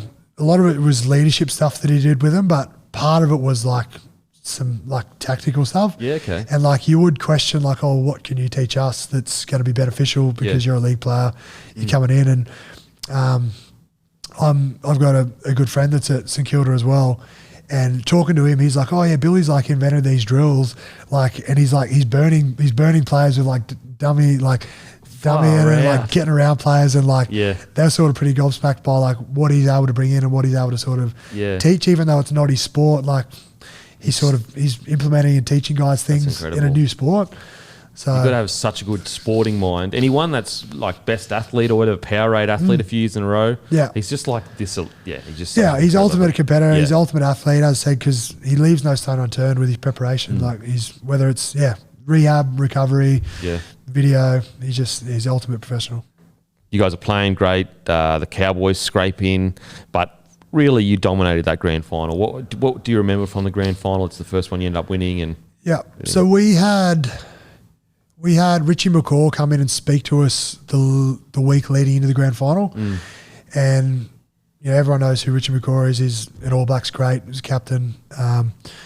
He came in and spoke to the group just about his experiences in big games and his achievements and his preparation and all those sorts of things. And I think one of the biggest things I got out of that speech was he sort of spoke about like embracing the moment and actually taking it in. And speaking to you before about the 3 grand finals that I've been involved in previously, I don't think that I did that. I didn't sort of embrace it, look around the crowd. I kind of was just like tunnel vision, and I didn't really take in the atmosphere. And as I said, I don't have a lot of memories of it, but because of that, like I took it in, and I remember a lot more around the game because of sort of what he said. Yeah. So I was mindful of that. As you said, they did well to scrape in. Like I think they might have even been relying on a game. Yeah, they were to make the 8. Yeah. And then they went on and won the 3 finals in a row. It was some of Morgan's best ever. Like some of the best form I've seen from a 7. Like he was incredible. Yeah. Incredible, and the big Jason Taumalolo as well. Yeah. So in the game, do you remember anything specifically in the game? I remember early on the Sean Fensimer. He badly broke his ankle or something. I'm not sure exactly what it was. It was his lower leg related. So we sort of had a bit of momentum. I think Jesse Bromwich might have made a break, and not long, and just around that was when. So there was a big pause in play for a long period of time. It was quite early in the game. So as you can imagine, you've sort of you've done the anthem. I forget. I think they do the anthem. Yeah. So we did the anthem. And then obviously you might get your ball in your hands a bit more, and then like 4 minutes in the game, I reckon it was not long. Yeah, wow. Like so everyone's still pumped up, and then there's a long break in play for a period of time. So that was kind of like, that was hard, I guess, because you kind of still want to get going. Like it's there's 80,000 people there. The atmosphere is huge. Yeah. And there's kind of just like a bit of a lull in the game. So that's sort of the first memory I have of it. But I think from memory, all the tries that we scored, a lot of the tries that we scored were like plays that we trained. Yeah, okay. Like, so I think when Billy scored, like that was a trained one. So it was good to see like the ones that we trained and like tactically worked out, like they come to fruition and we scored. So that was, it was just exciting. Scored a meaty too? Got a meaty as well. Tell me, like, do you remember that, the feeling of going, I remember the feeling. Scoring in an NRL grand final? And that like was something we'd spoken about as well was, I think the way that the Cowboys had defended at that time, the onus was a lot on the inside man because I think they were they slid quite a lot. Yeah. And I think their four-man, like their back rower, often sort of slid out and we were sort of preparing for that. And I think whoever was there sort of did do that, and they sort of slid out, and the space had opened up for me. Yeah. So I think sort of when I embraced Smithy, because Smithy passed me the ball, and he was the first person that came to me when I scored the try. Yeah. It was almost like we practiced and we trained for that sort of because that was the way that their defensive system was at the time. So it was exciting because something like that had worked out. Nice. But the feeling of that, and that was sort of. That was at the back end of the game as well, so that was sort of a feeling of like we're bloody close to it being done. Like the job wasn't done yet. Yeah. But like I think the following try from that was like almost sealed it with the amount of time that was left. And I think I do remember coming to a scrum at the very end, and we couldn't lose at this stage. Like with the amount of time that was left and the amount of points they needed to get, it was physically impossible for them to win the game. And I think me and Jesse like embraced each other and we just got really excited. I think it was Billy that was just like, he sort of just like calmed us down. He's like, right, like we haven't won yet. Like we're going to win, but with the game's not over yet. And I just didn't matter. Like I was still just so excited, just thinking like can't wait for the hooter to go because it's going to be so exciting. But that was like a moment that I remember going to the scrum and Billy just like keeping it calm for us. The veteran. Yeah, I know. That feeling incredible, but like seeing Slater winning that Clive Churchill as well. Yeah, as I said, I think because of the adversity he come back with through his injury, whether he was going to return or whether he was, possibly going to retire, like he deserved it for everything that he come back for and the way that he played in that game. It was a good finish. And what about the celebrations after? What were they like? Oh, good. Yeah, it was fun. It was good to be on the winning side. Yeah, bloody oath. We stayed at the Pullman. I think most teams stay at the Pullman when that week leading the grand final. So we stayed at the ground for actually a long time. Like we stayed at the ground at ANZ till maybe 3 o'clock in the morning, I reckon. Yeah. So it was good. Like there were guys that were still in their full playing kit, like guys that hadn't had a shower. Like I think Smithy came back on the plane in his playing kit. Like, no way. He might have gone on the plane. If not, he would have had a shower like at 7 o'clock in the morning before our 8 o'clock flight. Like would have been like 1,000 beers. Yeah, there was a few beers. So we'd stayed at ANZ there till 3 o'clock in the morning, and then I think we trickled over to. There was a room they had for us at the Pullman there, so we stayed there. I don't think no one would have slept. Yeah. And then we had a charter flight that was flying us back to Melbourne. It's 7 or 8 o'clock in the morning, I think, because we were going to Federation Square. We were going to be greeted by like all of our members and supporters. So it was a tough bus ride and plane ride back to Melbourne. Hurting. Yeah, it was hurting a little bit. And then we got there, and then celebration. I think we went to a pub or something after that, and we just sort of kicked on. I think the game replayed throughout the day or something. We ended up watching the game together while we were having beers and stuff. So it was a fair celebration. Okay, so the next year you make 2019. You make your the 2018 grand final. You roll in against a red hot Roosters side. Yeah, just didn't seem to. Was it just not your day that day? It just didn't seem to click externally looking. Yeah, it's a similar sort of feeling, I guess, to the Sharks game. Like they had such high energy at the start of the game, and they had a similar plan, I think, to like 2 years before, where bombing, like kicking high, and then like landing on the fullback, and then. Longer for the forwards to retreat back behind the ball, and then just trying to, front load their energy to try and like limit our meters as best they could. And we're obviously trying to do the same thing. So it's a battle of trying to do that. But that's probably one of the other games where I probably felt the most fatigued as well. Yeah. Just wasn't our day. And so, 2018, obviously heartbreaking. But 2019, you had a call-up in the second game for Origin Series. I mean, how did the call-up happen? Yeah, it was exciting.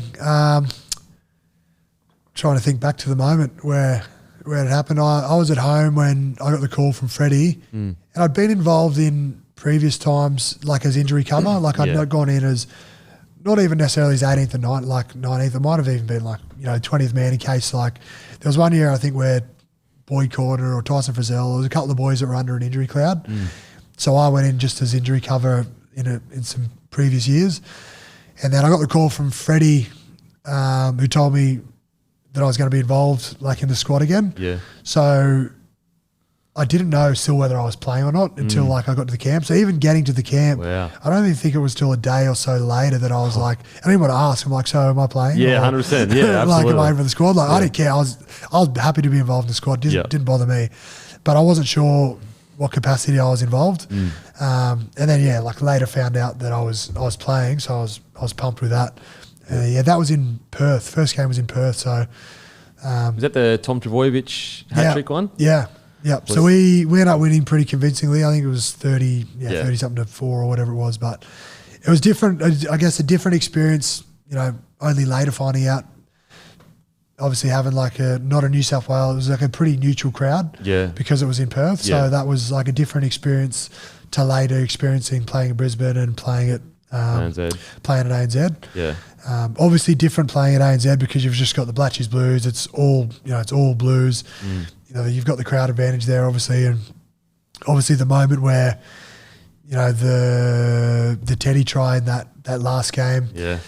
Pardon me. The last try that he scored in the just on full time was ridiculous. Were you on the field at that stage? Yeah, I was on the field. So I'd never experienced anything like it because I'd always either been a minority crowd, I guess, because even when I was at the Bulldogs, we would have had the majority crowd, I guess, against Melbourne in 2012. Yeah. But I said, I don't really have a lot of memories of it. Yeah. And it was I'd say it was probably a more South Sydney dominant crowd in 2014 because they hadn't been in a grand final for years. It had been forever. So to have such a dominant New South Wales crowd was just I've never experienced anything like it before because it was just so many 80,000 Blues. Yeah. And the way that it was won, the way that this game was, it was just it was hard to. Mate. It was a fond memory. So you're on the field, you're playing whatever. Boyd Corner gets to play the ball. He passes it to Cam Murray. Cam Murray gives it to Piercy, gives it to Tom Trbojevic. I got in the way a little bit of that too. I wasn't sure whether I was running a lead or whether I was sitting back. So funny whenever I see the play unfold, Cam got the ball and he played out the back to Mitch Pearce, but I was sort of in no man's land in the play. I was just I didn't really contribute to anything here, but good on you for scoring the try. Mate, chalk it up. So I was part of the play. I ran I was in there. Just a boy from, is it south of Bega? What's that? South of Bega? It was in Bega, Bega. Bega. So a boy from Bega winning an Origin Series. What's that feeling like? No, it was unreal. It's a very surreal moment. And as I said, I was really happy just to be involved, as playing Origin. Second game, got the call up to play. Third game was the decider. Yeah. And as I said, the way that it was won as well, I was chuffed. Mate, to win it like that, that, it's going to go down in folklore. I can still see Teddy diving over the line, going, looking up. Yeah, because that was back row. The name escaped me for a moment. The back row who debuted, who's retired since. God, I've lost me. Anyway, for New South Wales. No, for Queensland. Had a blinder. Gavin Cooper. Ethan Lowe. Ethan Lowe. Yeah, he had a blinder as well. Yeah, it was incredible. He was really good for him. Yeah. And he came up with some really big plays as well, on debut. Play. So he had one of the best debuts of probably someone you've seen. Yeah. And so that was that. I don't know why I remember that, but then obviously the moment of winning. Yeah. Yeah, it was special. Incredible. Okay, so 2019, which you guys got beaten, I think, by the Roosters in the prelim. Yep. And then so I remember, I think an interview with Bellamy, you could see it really, really stung him. Did it sting the playing groups quite a lot? Yeah, I think that stung so much because we'd had one of the best home and away seasons that year. So I think we'd only lost 3 games. You looked unstoppable. We lost incredible. 3 games, I'm pretty sure. No more than 4. It was 3 or 4. Yeah. And I think we'd had a record for like some sort of attacking record. I don't know what it was. It might have been points scored or something. But so statistically, we'd done. If you'd looked at it on paper, you'd have gone, "Oh, they would have done really well. They may have made or won the grand final on paper." So I think that was the most disappointing thing, was because we'd done so well up until that point. As I said, we'd achieved records. Home and away season was really good, and then at the final straw, we let ourselves down. So that was why it was particularly disappointing, because the players felt that way, that Craig felt that way as well. It was just a bit of an anticlimax to like a really good year. 2020, obviously COVID hits, you all move away. Your sixth grand final appearance as well. Also, February, you're announced the co-captains of Melbourne, succeeding the great Cameron Smith. The 2020 grand final, what was that like? Yeah, obviously it was a weird season, because all the uncertainty around that season was, so we played 2 games at the start of that year, and then we all got bought in, and then I still remember pretty vividly Frank Panisi, our footy manager, just saying like, COVID's hit, go home, like we don't know how long, it could be the season, it could be a month, like we've got no idea. Like we don't know what's going to happen. So all the uncertainty around that was like we're literally just like leaving and going back to wherever we're from. And for an unknown amount of time as well. So it's like, what do I like? Am I going to go work somewhere? So like, now? I don't have a job. Like I know some staff, like some of our staff members went and like got jobs. Crazy. Like they went and worked and did other stuff. Because obviously, we like players and staff like pay cuts as well. So it's like some of those other guys needed more money to support their families and things as well. So it was a really strange year, and it ended up being 7 weeks or something all up that we came back. And then we ended up coming back we spent like a 3-week stint in Albury and did like a pre-season training, like a mini pre-season training camp there. And then, so it was just weird how the year unfolded to then sort of play like a condensed season. Like it was a 20-round season, I think, all up. And then obviously we relocated to Sunshine Coast indefinitely as well, which ended up being 4 months for us. So there was so much uncertainty around whether we were returning home, whether partners were coming. Partners come up in dribs and drabs, but then they had to isolate some of them. So it was just like, it was a nightmare. Like in terms of relocation, definitely not taken away from what society was going through at the time, because it was, people lost jobs and like a lot of bad stuff was happening. But in a football context, it was like something we'd never experienced before. But so I think to go through all of that adversity in a football context, to all the travel and all the changing that we'd sort of had, to then go on and win the grand final, like that's probably the one that stands out for that, because it was because of everything that went into that year, and like no crowds for all the games, and like it was like there's a limited crowd for the grand final even. Like it was because of the year that was, to win that one was like, it was special. When the shit hit the fan, you guys kind of came out strong, and the game also changed as well. I thought that was really good too, to show that, the knock on the Storm for a period was, they're just really good at wrestling, that's why they win the comp. Then the rules come in and it changes. In the first year, where wrestling is nowhere near as effective, you guys win the comp. It's funny you say that as well, because we like do a lot of like, the coaches do like a lot of statistical analysis down there as well. And it's funny, like we were like not even the top 4 best at the time for slowing the ruck down. Like we were like 6th or something. So it's like whenever you get that feedback from media and stuff about the Storm, it's like you'd almost laugh and you go, we're not even the top 4 for like someone to play the ball down. Like, so it was kind of, you'd almost laugh at it, because it was like, statistically, it's not even like we were 6th, I think, at that time. So and that's the thing. Like I think as a club, that was such a good win for you guys, because it proved like no, the reason we win comps is because of the standards we set and the way we do things. It's not about some little gimmicky thing that we happen to do. I think that's the strength of Craig as well, is the fact that, and that's why he's had success for 2 decades, is because he's just got, and you've probably spoken to Cameron about this as well, but he's just got there's nothing fancy about what he does. It's just, he just gives individuals and units within the team like really simple roles. And he's just got a high expectation on the roles within them, whether it's you individually or whether it's your unit, whether it's your edge, whether it's your middle group. He's just got high expectations of them, and he reviews them so diligently, like at training, like after an error. Like I think there was a thing where we had to do, I thought it was 6 push-ups that you had to do after a thing, and Jason Riles, he wasn't sure either, but he wasn't sure if it was 6 or 10. Yeah. And I remember Riley coming over, he goes, "Oh, mate, just be careful because we like at the end of the session when we done it, like that's when you do your push-ups, obviously."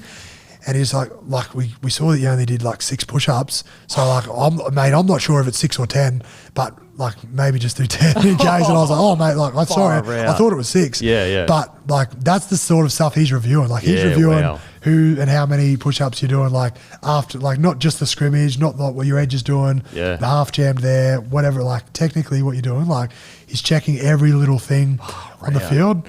So that's like, if he's going to that level of detail to check out things, like you can imagine the level of detail that he expects from individuals on the field to do their role. Yeah, incredible from Craig like that. And it's true, you have to set the standards. Like you have to set the standards. Yeah. Yeah, no, exactly. So, okay, 2020, that first half was just, you blow them off the park.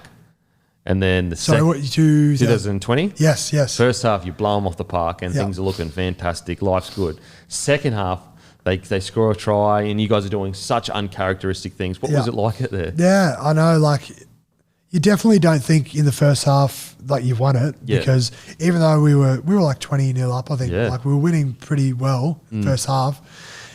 And like obviously Craig, you know, very good at keeping people grounded and saying like, make sure you keep doing what you're doing. Like make sure you don't get complacent in anything. And yeah, as I said, there were some uncharacteristic errors, some uncharacteristic misses in, you know, defence. And I think at the end of the game, like they only needed 1 try to win the game. Crazy. And we had 11 men on the field. Yeah, two sin bins. We had to kick off to them. So we had 11 men, 2 sin bins. Yeah. So you can imagine what like his head was doing. Were you thinking Cronulla? Were you thinking, oh fuck, like? I wasn't thinking. I was minding the job, like really, like in the moment, like I was just thinking, righto, what do we do, like? Yeah. And just trying to think like you just got to move, even if it's not particularly your job or role, because there's only 11 blokes. You've got to cover and you've got to cater to that for those missing people. So I said we only had to make 1 tackle. Like we didn't have to defend a set or anything. Yeah. We just had to kick off because full time had gone and just tackle whoever had the ball. So it was just like it was just like sheep trying to herd and just trying to get whoever got it. So yeah, they ran it, they shifted it, and then like they passed the ball a heap of times, and then as soon as the ball was dead, it was just like a moment of like, oh, how good, like such relief, partly because we're so fatigued like from the game, but now like just relief that like we defended with 11 men, we've won a grand final, like, and the year that had been, like it was just like such a good way to finish it off, particularly because the way that Panthers were going as well, like they were on a 19, like massive they were won like however many in a row, like they lost maybe 1 or 2 at the beginning of the year maybe. But I think maybe post like the COVID break, I think they might have won every game nearly.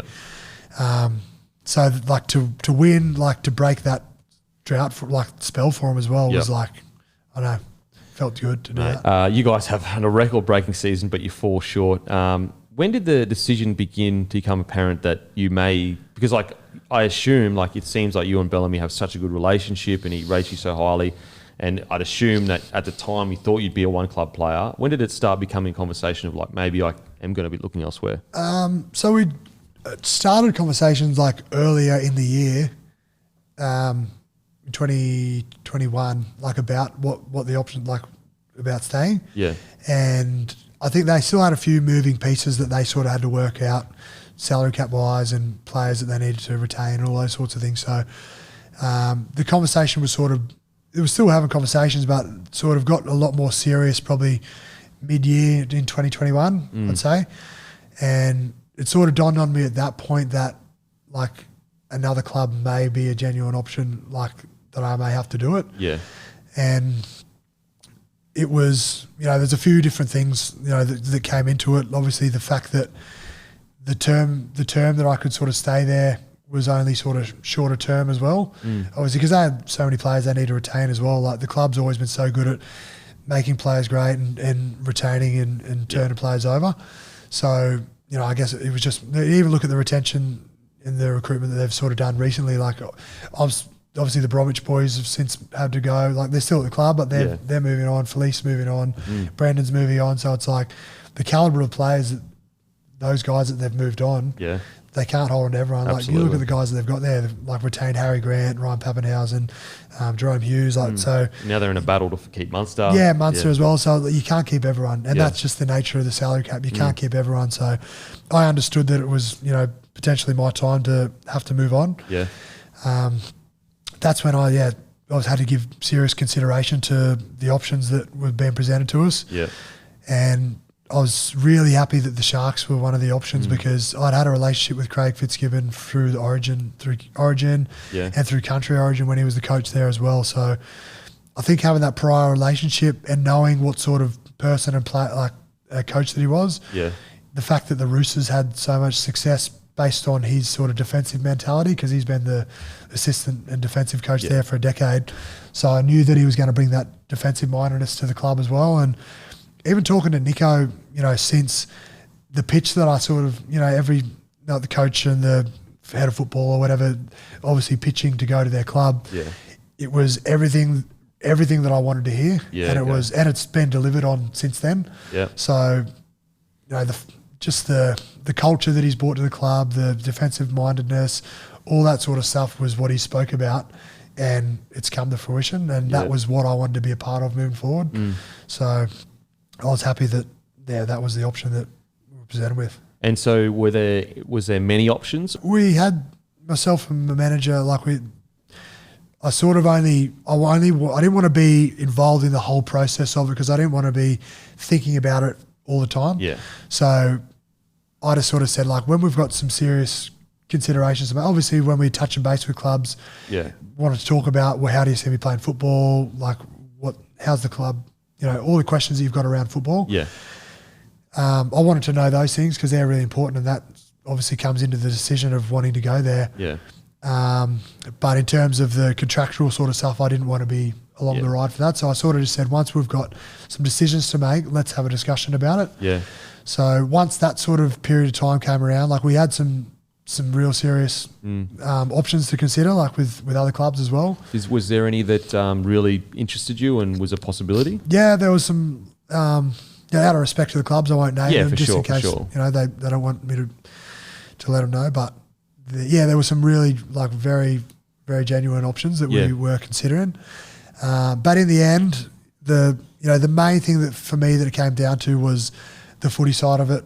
Obviously all the other secondary stuff that comes with it is, lifestyle, where you're going to live. Everyone, money comes into it as well for everyone, provide for your family. While all that sort of stuff was important to me, what Craig was wanting to bring to the club and the way that he wanted to coach the team, and as I said, the vision going forward for the club was just something that I really wanted to be a part of. And I would have kicked myself if I'd have gone somewhere else, potentially for more money, and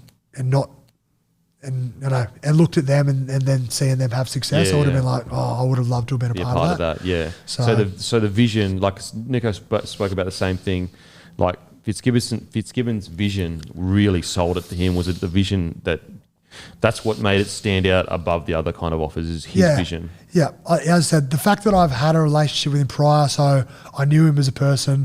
I knew partly how he coached. It's obviously a little bit different in rep environments, coaching day to day. But that relationship previously, obviously, it helped me shape my decision. And as I said, his vision for the club. And I remember speaking to Nico, because Nico had signed first. He'd already signed there. And Nico was excited about trying, for me to come to the club as well. I was you want to come to the club? And after I'd spoken to Craig, and then filtering that through back to talking to Nico, we were both almost had grins on our face, with how happy we were about his vision and what he was sort of wanting to do for the club. It was we really like this. It sounds so good. So it really resonated with us. It really resonated with us, and it was a really good fit. And obviously coming from Melbourne, having a good system, a good culture, really good coaching staff, I sort of felt some parallels and some similarities from what I'd been, where I'd been at, to the I didn't know the Sharks. I hadn't been there yet, so I was, from what I already knew. I was thinking this is heading in a similar direction to what we've experienced over, or what I've experienced over the last 7 years. And I want to be a part of it. Good. So that was exciting. Mate, that's awesome. So was it strange putting that jersey on for the first time, the Sharkies one, instead of a purple one? Yeah, I mean, it's always strange, even leaving Canterbury going to Melbourne, it's always strange, chucking a new jersey on. But yeah, I don't know, like it felt right when I put it on. And the funny thing was, like, Nico was actually there the day so the day before I'd arrived for pre-season, I went into the club early to do some media commitments and like put the jersey on for the first time. So that was the first time, and Nico was in there as well, and like he had a shit-eating grin on his face as well, like chuffed, like we both come from Melbourne, and we're both like coming to a new club. Yep. So we're both like really excited about the opportunity to like try and be a part of what Craig was creating. What's the goal personally for you? Obviously to win more premierships and play as much Origin as you can, but is that really the goal the next 4 years of the time that you're at the Shuckies? Yeah, I think as I said, you don't like talking about winning premierships and stuff like early in the year, but like if that's not your goal, like what are you doing? What are you doing? If your goal isn't to try and be the best and want to win, like that's everyone's goal when they're playing. So while that is the goal, as I said, there's so much process-orientated stuff and luck to an extent at the end of the year that needs to go your way. But yeah, just to be as successful as we can. And as I said, Craig's created, so much great already at the club. Nico's taken to it really well. New recruits you spoke about, Cam McInnes has been going really well for us, and it's gelled really well for us. And but as I said, we're not naive to think that it's just going to happen for us, and there's no more work that needs to go into it because there's still a lot of improvement in the side. Before I let you go, who's the best player you've ever played with? Who's someone that, like, obviously you've got your greats and everything, but who's someone that really you just loved playing with them? Well, obviously, as I said, Cameron's the best. Cameron Smith's the best player because, as I said, we've already spoken about why he's the best and his leadership and all that sort of stuff. But I love playing with James Graham as well, just because he was he was just so passionate. Like as I said, he was like a bit more like William Wallace in the freedom. Like he would just he's a different type of leader where Cameron was a lot more like you didn't get a whole lot of rise out of him in terms of like he didn't yell and bellow. Like you just knew with the sternness of what he said that righto, like that's what we need to do. But James was really like he'd fire you up with like his passion. He was really passionate with the way that he spoke to people and and the way that he played as well. Like he wore his heart on his sleeve, like the style of player that he was. You saw the position that he played, like the blokes that he chased down, like he'd be chasing blokes like he was never going to catch some wingers, but he'd be like just chasing to the death.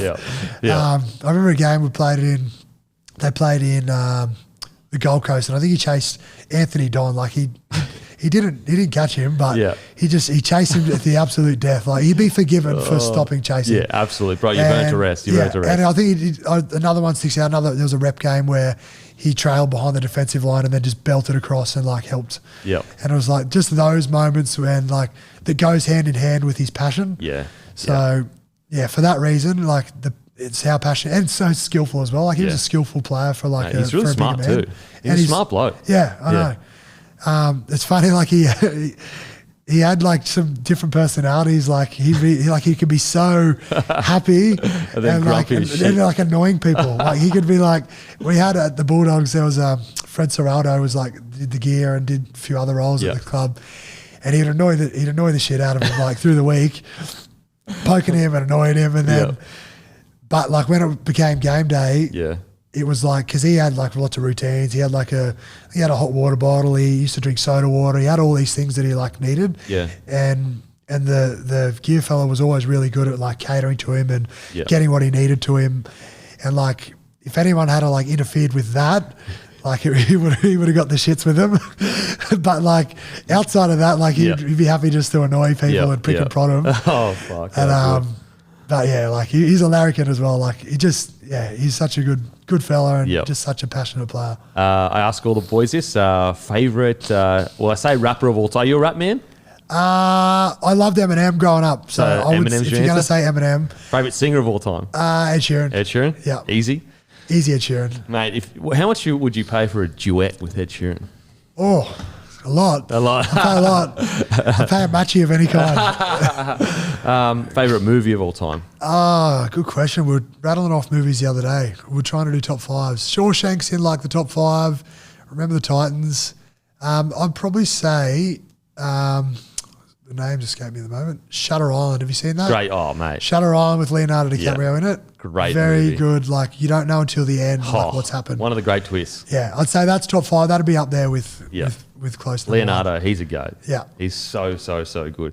Mate, thank you so much for coming on the show. I really appreciate it, and good luck for the year. No worries. Thanks for having me, mate. Appreciate it. Thanks for the get a kit. jersey. Boss. How good. How good. Done.